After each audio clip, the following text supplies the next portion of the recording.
E para terminar, eu quero mostrar para vocês uma coisa curiosa da estrutura de João, que ele é chamado também de o livro dos sinais. Quem até dá esse nome para ele é Raymond Brown.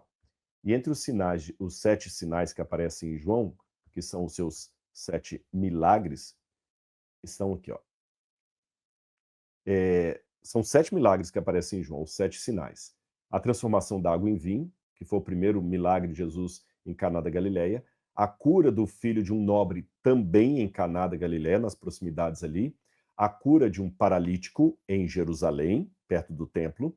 A alimentação de 5.000 pessoas ali perto de Betsaida, no Mar da Galileia.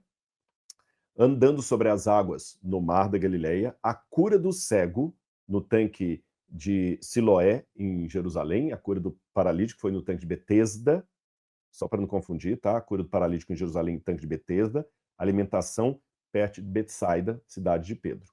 A cura do cego em Jerusalém e a ressurreição de Lázaro na vila de Betânia, fora de Jerusalém. A primeira coisa que me chama a atenção aqui é que dos milagres que João lista, somente 2 aconteceram em Jerusalém. O terceiro e o sexto. A cura do paralítico no tanque de Betesda e a cura do cego no tanque de Siloé. Agora, a pergunta que eu faço é o seguinte: por que João listou apenas 2 milagres de Jesus em Jerusalém?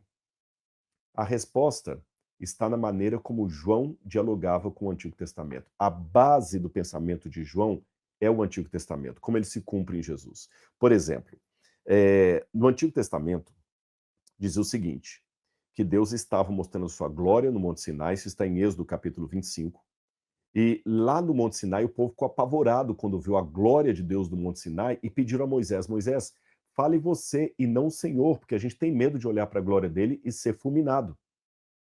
Aí Moisés conversa com Deus lá no alto do monte e Deus fala: o povo está com medo de mim, Moisés? Faz o seguinte, faz um tabernáculo, uma tenda para mim no meio do acampamento, porque eu vou descer e vou habitar no meio deles. Ou citando Êxodo 25, verso 5 ou 6, se eu não me engano, fala assim: e me farão um santuário para que eu possa habitar no meio deles. Aí Moisés faz um santuário, Deus desce do Sinai e a glória dele, que depois foi chamada posteriormente de Shekinah, ela brilha dentro do tabernáculo, dentro da tenda. É uma maneira de Deus diminuir a sua glória para que o povo não corresse dela, pudesse contemplar a Deus de uma maneira que não ofuscasse a visão das pessoas. Agora, olha que interessante. No Novo Testamento, João faz um diálogo com isso. Ele fala que o verbo estava com Deus, e depois ele continua: o verbo se fez carne e habitou no meio de nós. A palavra grega é skeno. João usa o mesmo verbo que aparece lá em Êxodo, quando fala: me farão um santuário para que eu possa habitar no meio deles, Mishkan. E João fala: o verbo se fez carne e habitou no meio de nós. E ele continua dizendo: e vimos a sua glória, glória como do unigênito do Pai. Interessante isso, né? E com relação aos 2 milagres que João elege para citar em Jerusalém? Vamos recapitular quais são os 2? Aqui para essa maquete de Jerusalém dá para ter uma noção. A primeira seta lá no alto está atrás do templo, ali mostra o tanque de Betesda. E a outra seta que está aqui embaixo mostra o tanque de Siloé. Nesses 2 tanques houve os 2 únicos milagres que João reporta ocorridos em Jerusalém. É claro que houve outros milagres de Jesus em Jerusalém, mas o apóstolo João propositalmente só escolhe 2. E por que esses 2? A resposta está no Antigo Testamento. Eu vou ler uma passagem para vocês. Olha o que está aqui em 2 Samuel capítulo 5, quando fala da tomada de Jerusalém. E partiu o rei com seus homens para Jerusalém, o rei Davi, contra os jebuseus que habitavam naquela terra, e falaram a Davi dizendo: não entrará aqui a menos que lances fora os cegos e os coxos, querendo dizer, não entrará Davi aqui. Essa expressão, não entrarás aqui a menos que lances fora os cegos e os coxos, era uma ironia dos habitantes de Jerusalém. É como se falassem assim: Davi, não perde tempo não, você não vai conseguir entrar aqui, a gente nem precisa usar exército para te combater. Se você conseguir enfrentar os coxos e os cegos, tudo bem, mas a gente acha que nem deles você vai passar. Entendeu? Ou seja, os coxos e os cegos vão expulsar Davi daqui. Aí no verso 7, porém Davi tomou a fortaleza de Sião, e esta é a cidade de Davi.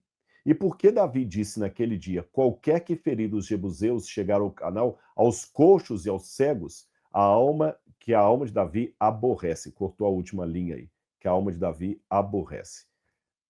Veja bem, virou um provérbio. Eu tenho um livro aqui interessante de Dionísio da Silva, onde ele fala da origem dos provérbios. Por exemplo, de onde vem o provérbio casa da mãe Joana, vá ver se eu estou na esquina, é de tirar o chapéu. Tem umas curiosidades interessantes de onde que vem esses ditados populares, esses provérbios. Criou-se um provérbio: cegos e coxos, a quem a alma de Davi aborrece, não morarão em Jerusalém. Por quê? Porque Davi ficou chateado com a arrogância dos habitantes de Jerusalém quando falaram: você não entrará aqui porque os cegos e coxos vão te expulsar, não precisamos nem usar o nosso exército. Aí, 1000 anos depois de Davi, o filho de Davi entra em Jerusalém e ele não aborrece do cego e do coxo. Ele auxilia o cego e o coxo, porque ele é o filho de Davi numa nova dispensação. Não é lindo estudar a Bíblia assim? Não te deu uma outra visão do Evangelho de João? É assim que eu gosto de estudar a Bíblia e passar a Bíblia para as pessoas, com contexto, lendo a passagem, comparando texto com texto, olhando o grego, o hebraico. E é assim que você vai encontrar a Bíblia na plataforma A Bíblia Comentada. Tem muita coisa esperando por você lá. Então, como eu falei, agora que nós vamos encerrar o nosso bate-papo de hoje, vai lá, clica no link, assina a plataforma. Se em 7 dias você não gostar, é só você pedir: olha, eu quero, não precisa explicar o porquê. Você vai ter o seu dinheiro devolvido, mas eu tenho certeza que você vai se aprofundar nos conteúdos ali e vai transmitir esse conhecimento a outras pessoas.